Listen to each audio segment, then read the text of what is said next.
Fala galera, bom dia, boa tarde, boa noite. Professor Rafael aqui.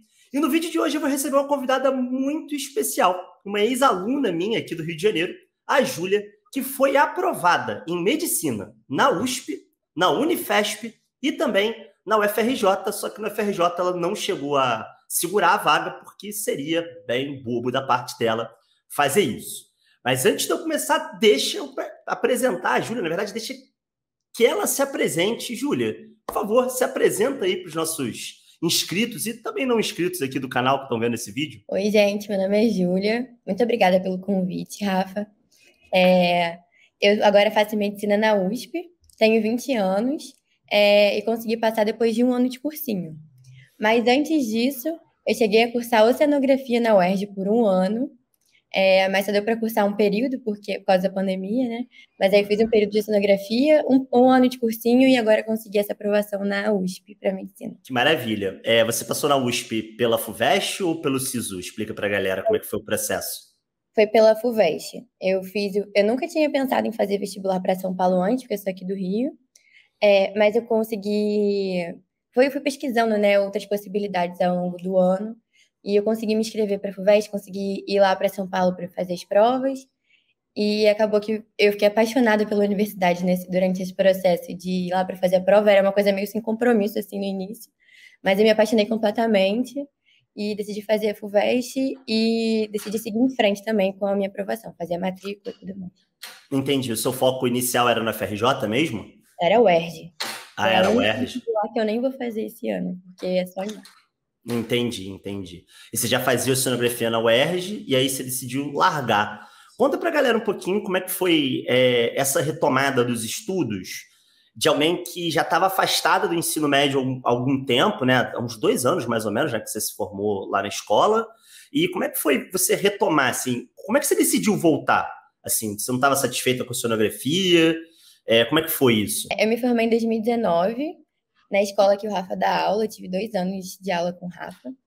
E no terceiro ano me formei e até meio do ano na verdade, eu queria história. Aí no meio do ano, Rafa acompanhou todo esse processo. Aí do meio para o final do ano, eu decidi oceanografia. Foi também, foi um processo muito esquisito, assim, mas eu me apaixonei completamente pela área e ainda sou muito apaixonada, é uma área que eu admiro muito, tenho muita paixão. Mas quando começou a faculdade, já começou direto na pandemia, em 2020. E eu acho que foi um processo de muito autoconhecimento para mim, sabe? De muitas dúvidas, muitas reflexões, bem pessoal, sabe? Meu com a minha família, de questionamentos para o futuro, e vendo tudo isso acontecer. Eu acho que a pandemia, no geral, tudo que estava acontecendo me inspirou muito a ir para a área da saúde também. Uhum. E eu me apaixonei pela faculdade de oceanografia, eu amei o primeiro período, eu amei as matérias do primeiro período. Mas quando eu me projetava assim no futuro, no trabalho, eu só me via trabalhando na área da saúde, sabe? Entendi. Isso foi uma coisa que foi acontecendo naturalmente. E aí eu tomei coragem para começar a estudar em janeiro de 2021. Então, em janeiro de 2021 eu comecei estudando só online, só biologia e química. Você largou a faculdade antes, assim, de começar a estudar ou você trancou, entendi? Não, bem em janeiro eu não tinha planejado trancar, eu ia tentar conciliar os dois. Aí, nesse iniciozinho, enquanto as aulas da faculdade não começavam, no segundo período, eu fiz uma plataforma online só biologia e química, porque eu achei que a UERJ ia ter as discursivas no final do ano, e como para passar para a segunda fase o importante é tirar conceito A, eu estava mais tranquila nessa época, eu estava focando mais em estudar para a segunda fase. Só que eu comecei a ficar muito tensa, muito nervosa e ansiosa, porque talvez a UERJ não fosse seguir esse modelo. Não sei se quem não é do Rio sabe, mas a UERJ antigamente tinha um modelo de discursiva no final do ano, e devido à pandemia mudou e ficou só questões objetivas com todas as matérias. E para medicina ia ser muito complicado eu continuar estudando só poucas disciplinas para fazer essa prova que tem que ter um número de acertos muito alto. Então eu comecei a ficar muito ansiosa nesse início de ano, sem saber como é que ia ser esse vestibular e só com um foco, né? Uhum. Então eu tive a oportunidade de entrar num cursinho presencial, na verdade híbrido, por causa da pandemia. E eu fiquei até agosto estudando só online nesse cursinho. E a partir de agosto, final de julho, agosto, eu voltei a ter aulas presenciais. Entendi. E aí, como é que foi para você, assim, voltando para o cursinho, como é que foi construir uma rotina, assim, aliando o cursinho ao estudo em casa, nessa posição difícil que é, né, trancar a faculdade para tentar mais um ano de vestibular? Como é que você construiu rotina? Como é que você fez para uma motivação mesmo, né? Para sair da posição de graduanda para a posição novamente de vestibulando. Foi bem difícil no início, porque no início era muita força de vontade, sabe? Eu tava muito querendo aquilo, era uma coisa muito nova. Só que tem uma hora que a força de vontade e motivação não são o suficiente. Tem vários momentos que não adianta só você pensar na carreira, que você vai estar muito cansado no dia, não adianta você estar motivado porque você está cansado. Então tem que construir, eu tive que construir uma rotina bem sólida para fazer melhor para minha saúde mental também, porque eu estava só em casa. Quando a gente não tem uma rotina, está estudando de casa, é muito complicado. Então, eu usava vários aplicativos para me ajudar a organizar a minha rotina todo domingo de noite. Eu organizava como ia ser minha semana todinha, tipo, de manhã até de noite, para eu ter uma noção, sabe, do que eu ia fazer na semana e ter maior flexibilidade para conseguir mudar dentro da semana, conseguir ter uma perspectiva geral, sabe? Para conseguir Entendi. alterar alguma coisa ou outra. Mas assim, a rotina ela tem que ser flexível e tem que ser viável, tem que ser uma rotina alcançável. Não adianta no início você colocar uma coisa muito fora do que você consegue naquele momento, porque os nossos melhores não são os mesmos todos os dias, né? Então é Uhum. importante a gente dar o nosso melhor que a gente consegue a cada dia. E aí eu fui descobrindo isso, né, ao longo do ano, não foi logo no início, mas eu tentei montar uma rotina com base nisso, sabe? Uma rotina flexível, que eu conseguisse mudar, mas que eu conseguisse ter uma ideia de qual era a minha meta para a semana. Quando você começou querendo estudar o máximo possível, o maior número de horas possível, e você viu que não era possível? Porque você falou que você não começou com uma rotina flexível. No início eu achava que era fazer, tipo, eu tinha que render de 7 às 9, independente do que eu tinha nesse meio, assim. Uhum. O objetivo era acordar cedo e dormir tarde, estar cansada no final do dia era sinônimo de ter sido produtivo, sabe? E E você não é achava que, e você achava que rendia esse tipo de estudo cansado? Você via a diferença entre estudar com a cabeça descansada e estudar com a cabeça cansada, assim? Eu sinto muita diferença quando eu tava cansada, quando eu tava com a cabeça cheia, porque o cansaço não é nem às vezes físico, né? A cabeça tá muito cheia do que eu tenho que fazer isso. Você faz a redação pensando que tem que fazer uma lista de matemática, e faz a lista de física pensando que não terminou de matemática. Quando você tá nessa, de você querer cumprir hora e não aprender de fato, é muito cansativo e você não consegue sustentar por muito tempo, além de ser muito cansativo. É Demorou insustentável. quanto tempo? Demorou quanto tempo para você perceber? Olha, é porque eu tive assim, umas 2 ou 3 fases diferentes ao longo do ano. Uhum. Bem no início, eu tava nessa vibe louca, assim, de que vestibulando de medicina estuda 14 horas por dia, então era isso que eu ia fazer. Estudar 14 horas por dia, porque era o que eu conhecia sobre vestibular de medicina. Eu nunca tinha feito isso. E tudo que você lê no jornal fulano passou para medicina estudando 14 horas por dia. Então era só Uhum. essa informação que eu tinha no início. Então era Uhum. isso que eu achava que eu deveria seguir. Depois, eu pensei num planejamento mais anual, assim, de conseguir cumprir a teoria, as bases teóricas que eu não tinha ainda, muito forte, principalmente de biologia, que eu não tinha muito forte de biologia e de química. E na outra metade do ano focar em estratégia de prova, sabe? Fazer muitas questões, fazer muitas provas antigas. Então foram 2 momentos muito diferentes, é, Uhum. de diferentes aprendizados. Nessa primeira parte, que eu estava focando mais no aprendizado do que na estratégia e velocidade, eu ainda estava muito nessa ideia de horas por dia, do que da minha produtividade de fato. Então, eu acho que foi mais ou menos no meio do ano que eu mudei essa chavinha, sabe? E aí, quando você mudou essa chavinha, quantas horas mais ou menos você começou a estudar por dia, assim? E quantos dias na semana? Você tinha dia de descanso? Não. Não tinha dia de descanso. Era assim, eu continuei estudando muito por dia, Uhum. mas não era porque eu tinha que cumprir esse horário, sabe? Era o tempo necessário que eu gastava no dia para aprender. Então, assim, eu acordava, geralmente ia para o curso, quando eu era presencial, né? Eu ia para o curso começava às 7 da manhã, Aí eu tirava meia hora de descanso na manhã, Uhum. saía para almoço meio-dia e 50, voltava 2, e de 2 às 7, mais ou menos, estudando no curso. E Entendi. tirava alguns intervalos no meio, quando eu sentia necessidade. Eu não tinha culpa de tirar intervalo. Aí, nas 7 horas eu parava de estudar, mas começava plantão de dúvidas. E aí eu ficava muito tempo tirando dúvidas. Cara, e como você falou agora do plantão de dúvidas, né, e do curso presencial, eu queria te dizer assim, como é que foi tua relação com o cronograma? Porque a gente sabe que curso pré-vestibular, seja online, seja presencial, ele estabelece um cronograma, né? Semana 1 a gente vai estudar isso, semana 2 a gente vai estudar aquilo. Como é que foi para você? Que eu sei que eu conheço você, né? Eu sou professor quase o ensino médio inteiro. Então, assim, eu sei que, por exemplo, em humanas você tem uma base excelente, né? Tanto é que você considerou fazer história lá no terceiro ano.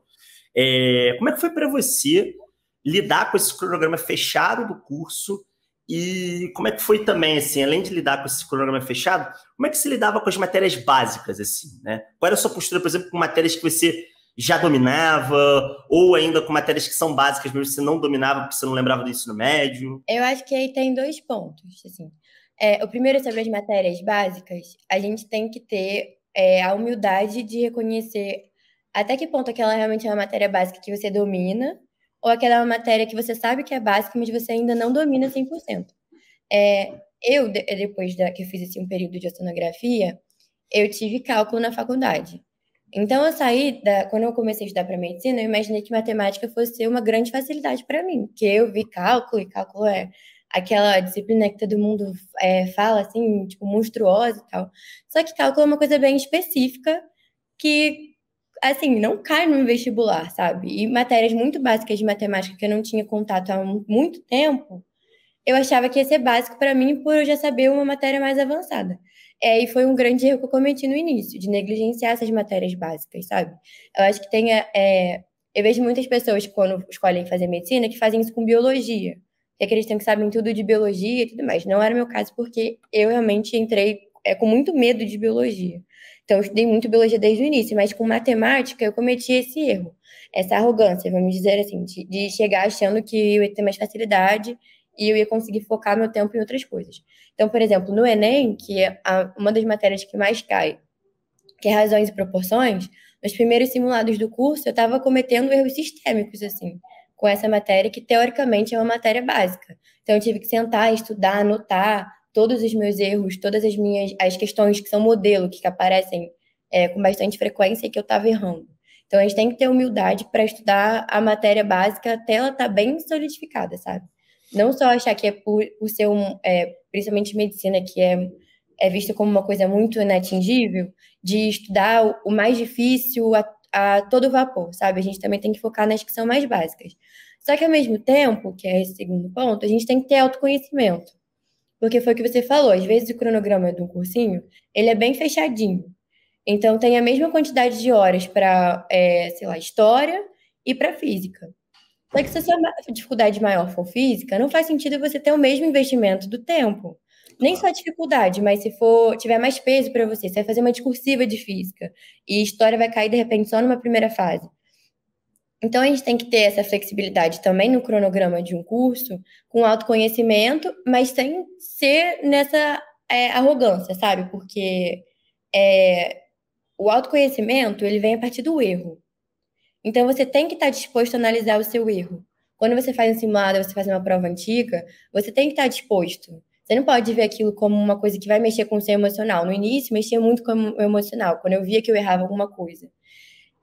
Mas quando você passa a ver isso de uma forma mais leve, nunca vai ser leve, porque é muito pesado estudar para o vestibular. Mas quando você começa a ver isso como uma guia, em vez de um peso, quando você começa a ver isso como uma guia do que você vai fazer com a sua rotina, eu acho que fica muito mais fácil. E você consegue diferenciar o que você realmente está dominando e o que você acha que está dominando por ser uma matéria mais básica.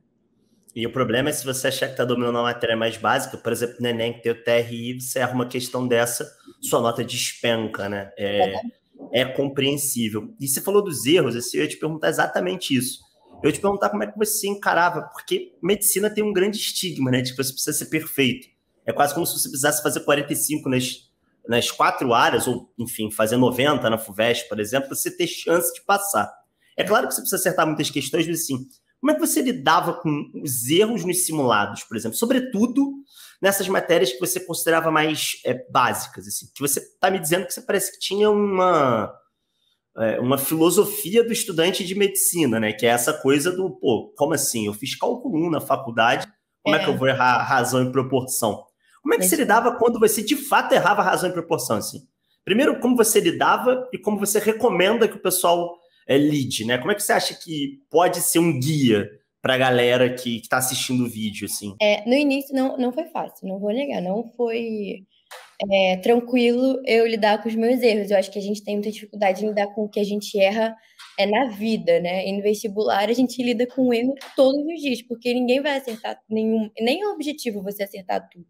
Porque se você acerta tudo, também não tem nem de onde você crescer depois, né? Claro. Então, no início eu lidava bem mal. O coordenador do meu cursinho, ele me ajudou muito com isso, porque ele falava pra gente sobre como o erro poderia ser alguma coisa que ia nos ajudar depois, sabe? Então, eu consegui melhorar, principalmente o psicológico, bem aos poucos. Mas aí, o que eu recomendo que faça, que foi o que eu consegui fazer, é que eu fiquei muito obstinada, tipo, se eu errava, eu queria entender o porquê eu errei. Eu não queria só somar os meus erros e falar, ah, beleza, foi 75%, tá tranquilo, vou guardar esse simulado na gaveta. Nunca fui assim. Depois, né, de que eu melhorei com isso do psicológico, eu nunca fazia assim. O meu simulado só acabava, uma prova antiga só acabava quando eu entendia por que eu errei tudo. Se foi falta de atenção, se foi falta de conteúdo, se é uma matéria que, caramba, eu tô errando, eu errei nos últimos 3 simulados, errei nas últimas 3 provas antigas. Eu lembro que fazendo a prova antiga da FUVEST, era uma questão de geometria, de circunferência, que caiu em três provas seguidas, eu errei nas 3 provas seguidas. Cara, eu fiquei muito mal, mas eu guardei isso pra mim, tipo, eu me tranquilizei.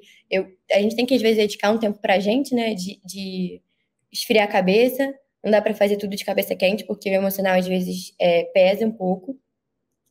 Mas aí eu fiquei obstinada de entender aquilo pra não errar mais, sabe? Eu acho que a gente tem que saber fazer esses diagnósticos de erros que são sistêmicos, que você erra sempre. Tentar ver isso da melhor forma possível, às vezes é muito difícil mesmo. Às vezes a gente se sente muito mal porque tá errando, acha que não vai aprender nunca. A nossa cabeça sabota a gente de várias maneiras possíveis quando a gente tá nessa, que é uma competição muito grande, né? É uma pressão muito grande. Então aí eu comecei a ficar muito obstinada de realmente entender por que eu errei e aprender o meu erro. Então eu tinha um caderninho que era caderninho de erros. Todos os meus erros eu anotava nesse caderninho. Então, isso que virou o meu resumo. A maneira que eu estudava era de tudo que eu tinha errado. Então, eu tinha aquilo ali anotado para eu revisar sempre que eu precisasse, sabe? Entendi. E com redação, a prática era a mesma? Você fazia quantas redações por semana? Você teve uma evolução boa? Pode ser tanto no modelo Enem como no modelo FUVEST, que são modelos diferentes, assim. Como é que você lidava com isso? Eu lembro de você no ensino médio, você sempre escrevia bem. Mas de escrever bem a fazer boas redações, né, nos modelos das universidades, vai um tanto, né? Eu não fui seu professor de redação, então, obviamente, eu não tenho ideia, por isso que eu estou perguntando. Sempre me disseram isso, que eu escrevia bem, que eu era garota de humana, não sei o quê. Aí sempre me falavam que eu escrevia bem. Só que no terceiro ano do ensino médio, eu não consegui atingir minha meta em nenhuma redação que eu fiz de vestibular. Nem perto, na verdade, das minhas metas. Eu fiquei muito frustrada no terceiro ano, mas eu consegui passar para a oceanografia. Uhum. Só que quando eu pensei que eu ia nunca mais ter que escrever redação de vestibular, né? Mas aí quando eu comecei a fazer o cursinho, o meu maior terror, o meu maior medo era a redação, minha maior insegurança. Eu não sentia segurança em nada do que eu escrevia, sabe? Tudo que eu escrevia eu achava que estava errado. Eu achava que tinha um caminho enorme para melhorar. E era tanta coisa que eu achava que tinha que melhorar que ficava muito confuso na minha cabeça. Então, as primeiras redações que eu fiz, eu tirei notas muito baixas no cursinho. Aí eu comecei nem fazendo redação da FUVEST, porque nesse início eu nem queria, né? Nem pensava que eu ia ser capaz de fazer um vestibular de São Paulo. Então eu só fazia as redações do Enem no início. E, nossa, era uma insegurança muito grande, assim. Era um sofrimento todo dia, assim. Quando eu ia fazer redação, às vezes eu travava. Não conseguia terminar um texto no início. Então isso foi bem difícil para mim. No início, escrever redação foi uma coisa muito complicada, principalmente de casa. Que eu não tinha como ir até a professora para mostrar minha redação, assim, pessoalmente. Eu só mandava foto e vinha com os pontos a ser corrigidos. Só que nisso de ficar só em casa, eu fui ficando muito angustiada com isso da minha redação. Só que aí eu comecei a agir da mesma maneira que eu agia com as matérias, que era a partir do meu erro, tipo, um erro de cada vez, sabe? Eu recebia a redação, aí eu reescrevia ela, consertando aqueles erros. Até eu escrever uma redação que fosse suficiente para mim, que fosse alguma nota satisfatória para mim, que eu consegui tirar a minha meta. Nem que eu tivesse que escrever várias vezes, sabe? E às vezes tinha que ser o mesmo tema. O intuito é sempre conseguir varrer a maior quantidade de tema possível. Só que no início estava ficando muito confuso para mim, porque de uma redação para outra, as notas não estavam muito estáveis, sabe? Sim. Então eu via que eu tinha que melhorar a estrutura do meu texto, porque às vezes um tema eu tinha muita facilidade para escrita e tirava uma nota melhor, e um tema eu tinha muita dificuldade para escrita e tirava uma nota menor. Então eu percebi que o meu erro era na estrutura. Então eu pegava um tema e tentava escrever até tirar uma nota que eu ficasse satisfeita. Foi o que eu comecei a fazer. Que eu acho que foi quando eu comecei a acertar, sabe? Que eu comecei a evoluir. E aí, dessa sua dificuldade toda, quais foram os seus resultados em redação? Eu fiquei com 980 no Enem e 50 de 50 na FUVEST. Então você gabaritou a redação da FUVEST. Maravilha. Nada mal para quem tem dificuldade, obviamente, né? Mas às vezes a gente acha que tem uma dificuldade em alguma coisa, mas é muito um bloqueio que a gente tem, sabe? Porque eu pegava a redação para fazer, às vezes eu demorava 3 horas para escrever uma redação. Era um bloqueio muito grande, eu ficava muito nervosa, eu ficava lendo os meus repertórios, achando que eu ia esquecer o repertório na hora, que eu não ia ser capaz de pensar tudo aquilo na hora. Eu sempre estava me sabotando quando era em relação à redação. Eu achava que eu nunca ia ser capaz, sabe? Mas eu fui desenvolvendo o meu método de estudar, o que eu percebi que estava evoluindo. Porque não adianta a gente seguir um modelo pronto do que é determinado. Por exemplo, eu fui aprovada. Isso funcionou para mim. Pode ser que alguém faça dessa forma e não consiga ter uma evolução. Que ela tenha que varrer a maior quantidade de temas possíveis e não reescrever redação. Então é muito individual. O que eu recomendaria é a pessoa tentar se conhecer, sabe? Qual é o seu processo de aprendizagem? Que eu acho que isso é uma coisa muito individual. Isso me traz a uma outra pergunta, que é a ideia de que não tem muito método milagroso, né? Para sua dificuldade em todas as 5 áreas, né? Falando mais do Enem até do que da FUVEST agora. Não existe um método milagroso, assim. Milagroso nem no sentido de veja esse vídeo aqui e tire 980 da redação, não é nem isso, mas milagroso no sentido que sirva para todo mundo. Você concorda com isso? Você acha que a tua experiência ela mostra que o estudo ele tem que ser também uma atividade reflexiva também, não só reprodutiva? Nossa, acho que essa frase foi perfeita. Eu acho que não tem estudo universal assim todas as pessoas fazerem a mesma coisa e nem para todas as matérias serem feitas da mesma maneira. Eu acho que a gente tem que refletir o tempo inteiro sobre se você sente que está aprendendo, porque a gente consegue sentir se a gente está aprendendo. Quando a gente assiste a uma aula e a gente não está focado, a gente está pensando em outra coisa, quando a aula acaba, a gente sente que a gente não aprendeu nada, sabe? Então a gente tem que ter essa. Por isso que não é fácil, é um processo que realmente é muito doloroso. Mas a gente tem que estar sempre olhando para dentro e percebendo o que eu posso fazer de melhor, qual método eu posso misturar. Então, por exemplo, vou dar um exemplo que foi também durante esse ano. Biologia, que eu tinha mais dificuldade. Eu não tinha uma base teórica forte, porque durante meu terceiro ano do ensino médio, que todo mundo estava estudando bastante biologia, quem queria medicina, eu estava focada em física e matemática, que eram as minhas discursivas. Então, biologia e química eu negligenciei muito no meu terceiro ano. E eu nunca foi duas matérias que eu tinha muita facilidade durante o ensino médio. Então, duas matérias que eu precisei parar e fazer resumo, sabe? Resumo teórico. Coisa que, para algumas outras matérias, para mim, se eu fizesse, ia ser uma grande perda de tempo. Eu não ia conseguir evoluir batendo só na teoria por tanto tempo quanto eu precisei para biologia. Mas eu senti que foi uma necessidade minha para biologia. Então, eu tinha um caderninho desse tamanho para todas as matérias, para anotar os meus erros e tal, e um caderno enorme de resumo para biologia e outro para química. Então, foi o que eu senti que foi necessário para mim. Para outra pessoa, pode ser que ela tenha que fazer resumo teórico de todas as matérias. Não aqueles resumos, assim, todo enfeitadinho, que demora 10 horas para fazer. Mas, assim, ter a matéria anotada com as suas próprias palavras para você poder revisar, sabe? Ter o que Sim, você sim. pensou, o que o professor falou, o que você refletiu sobre o que o professor falou e você anotou, ou o que você refletiu sobre o que você leu numa apostila, ou até do que você lembra, escrever o que você lembra. Então, às vezes, isso pode ser útil para algumas disciplinas, para algumas pessoas, e não ser útil para outras disciplinas nem para outras pessoas. Então, eu Entendi. acredito muito que seja um processo de autoconhecimento, sabe? Contínuo.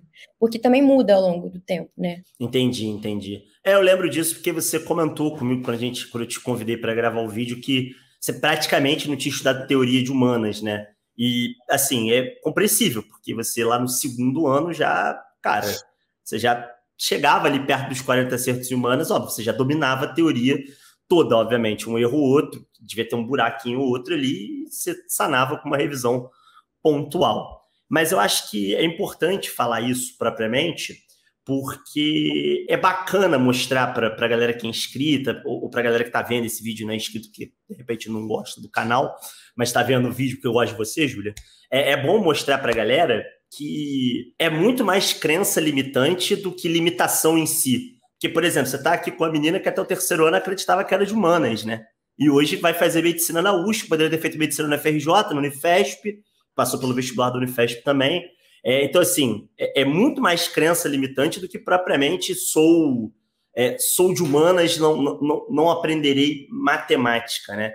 Eu acho que isso, na sua fala, foi muito importante, né? E eu queria saber um pouquinho de você, como é que foi isso? Porque no terceiro ano eu acompanhei um pouco você guinando para matemática.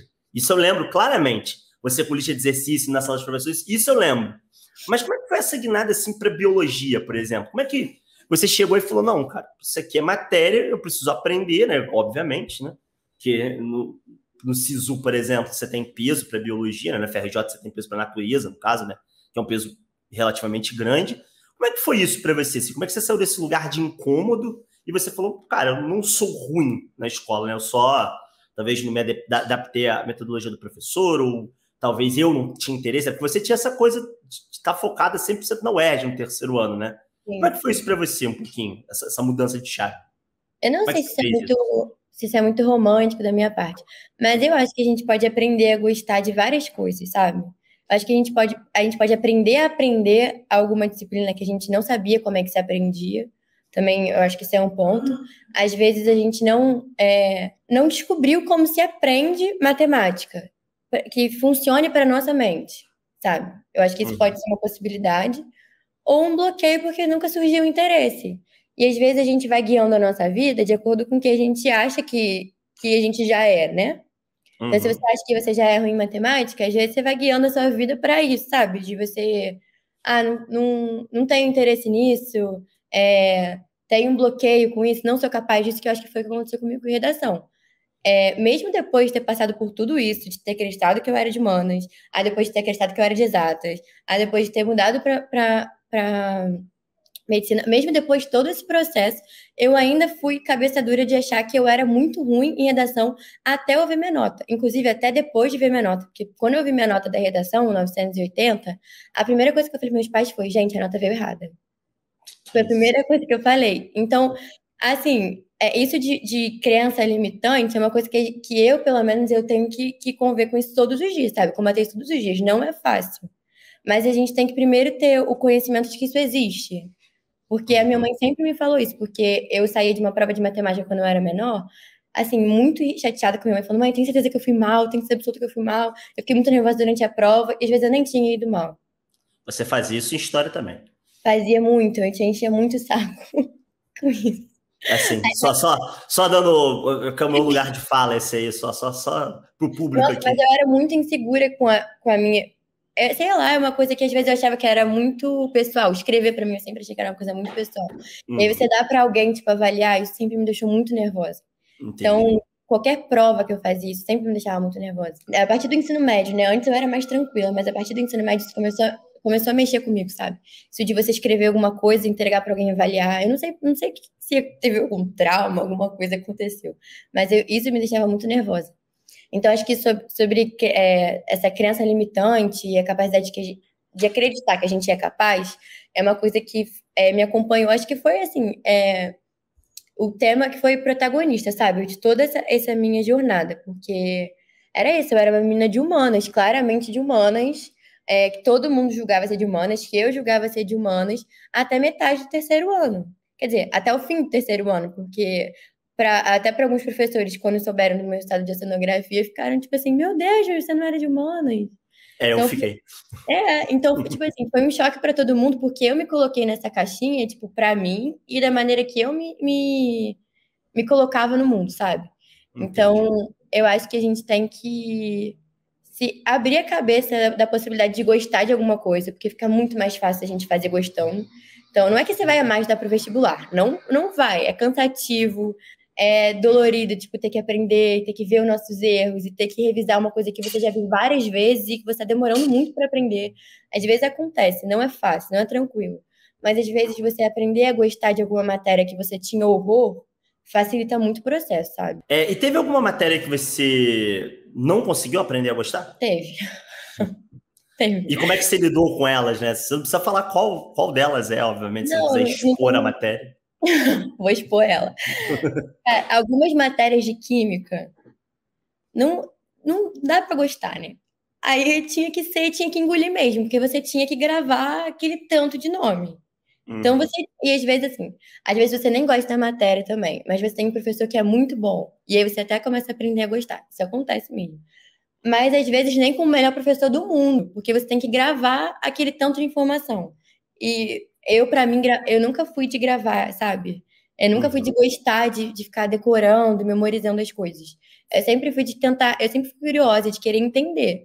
Então, às vezes, o professor jogava uma fórmula, eu buscava na internet como é que chega naquela fórmula, porque para mim facilitava o meu aprendizado.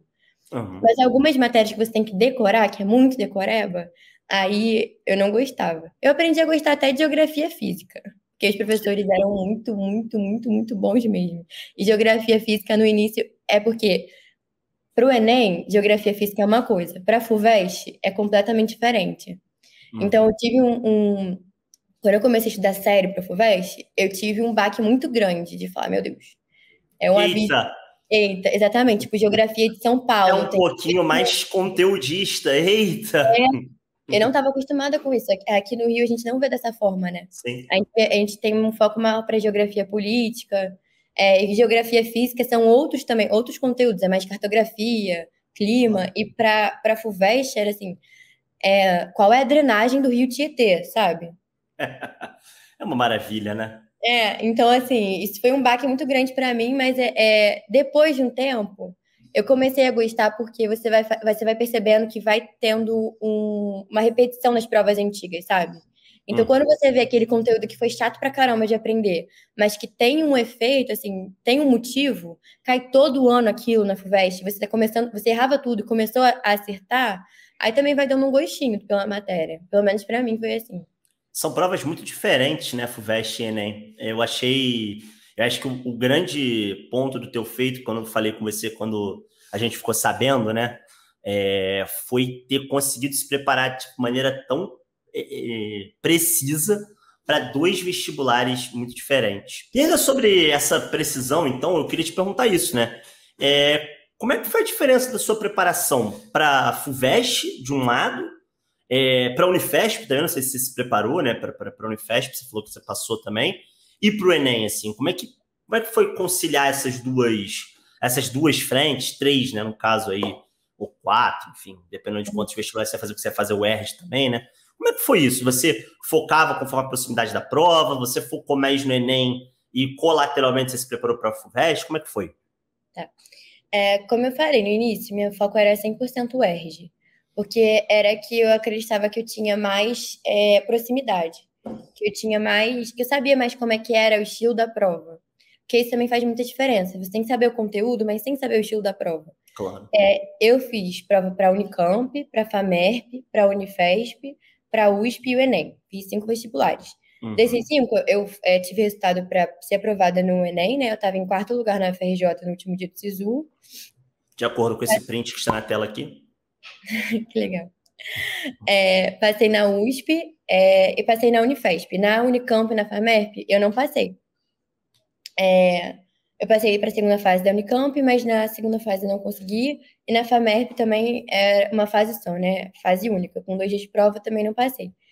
E os preparos, eu acho que isso que foi muita diferença. A prova da Unicamp e da FAMERP, eu não tinha tanto conhecimento de prova, eu não tinha feito tantas provas antigas como eu fiz das outras. Da Unicamp, eu fiz uma prova antiga. Da FUVEST, eu fiz os últimos 20 anos de prova, mais ou menos. Porque eu fazia prova até de quando eram modelos diferentes de prova. Uhum.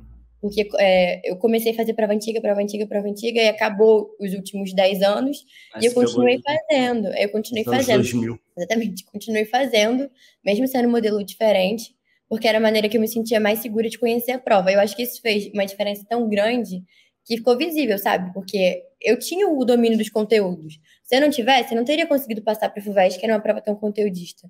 Mas eu não consegui passar para o Unicamp, para a FAMERP, porque eu não conhecia direito a prova. Eu abri, foi uma surpresa. Eu não sabia direito quantas questões eram de cada disciplina, nem o básico, sabe?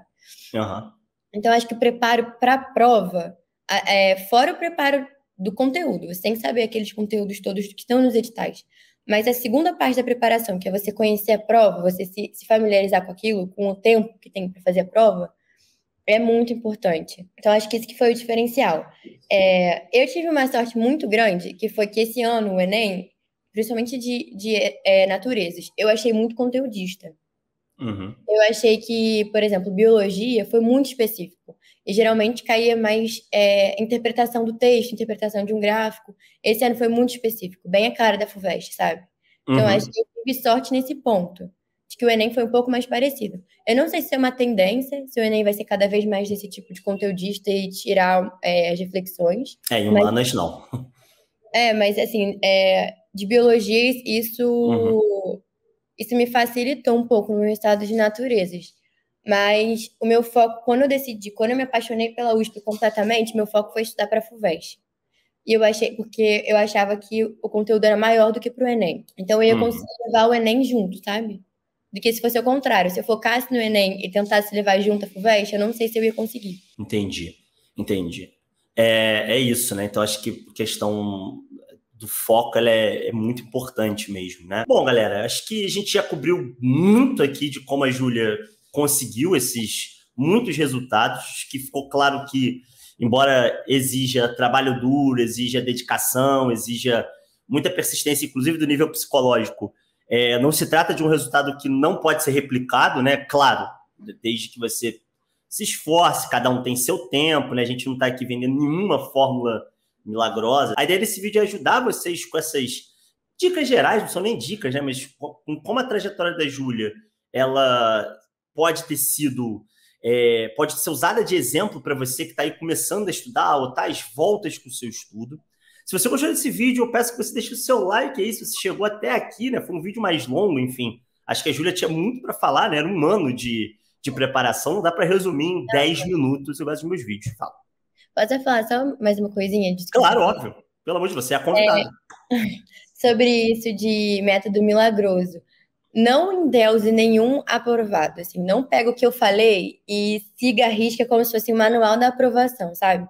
Ah, se ela fez resumo de biologia, se eu ouvir aqui rapidinho que ela fez resumo de biologia, eu vou fazer isso. Eu conheço gente que teve que fazer resumo de todas as matérias. Conheço gente que só fazia exercício. Que o resumo era um caderno e uma bic 4 cores, e outro era, tipo, caderno com 1000 canetinhas coloridas.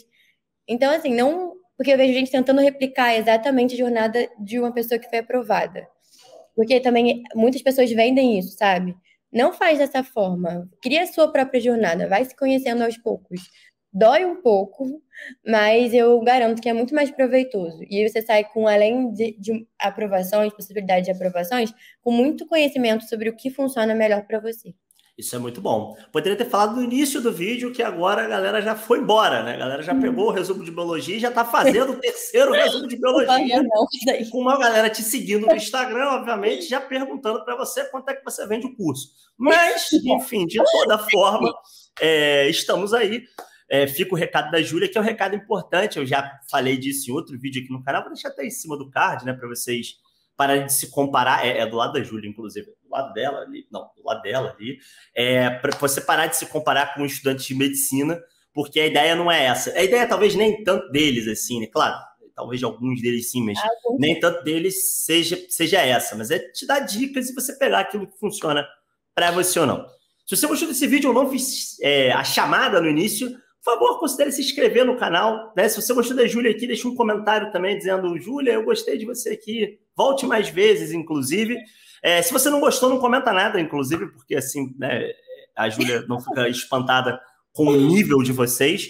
E, obviamente, também considere ativar o sininho, se inscrever no canal, essas coisas todas, logicamente. A rede social da Júlia está aqui na descrição. Se você chegou até o final, você ganha esse bônus. Ela não quer ser influenciadora digital, ela não quer criar um canal no YouTube, mas ela está disposta a tirar dúvidas de vocês aqui nos comentários e também, logicamente, lá no Instagram dela. Não seja, por favor, um esquisito ou uma esquisita que vai lá para atazanar a vida da Júlia. Se ela não te responder, é porque ela tem mais coisa para fazer, porque ela vai se mudar para São Paulo agora.